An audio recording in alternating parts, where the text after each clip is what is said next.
It was back to school on a fresh August morning where the wind was blowing. I had been playing baseball all summer, and I was practicing trombone, and I was adding homework to the workload, making me one busy sophomore.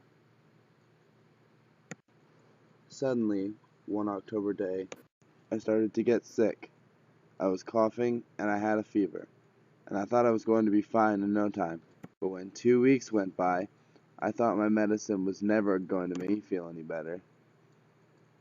My fever didn't ever seem to break. My coughing was unending. They used to be fine, maybe one cough or two coughs an hour, but then they started to go all the time, sometimes as much as a coughing fit every 5 minutes.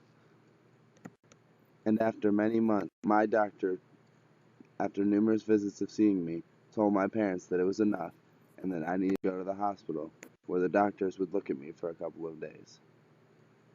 Then they ordered me to get a bronchoscopy, which is sending a camera down my throat so that the doctors can take a good look at my lungs. I thought the procedure was only going to take a couple of hours, but it turned out the anesthesiologist actually gave me too much anesthesia, so it took much longer. When I woke up, the doctors told me that they had found a piece of plastic in my lung, the size of a thumbnail, and that my right lung collapsed after they removed it and all the mucus that was blocking it up. But once it reinflated and I was released, I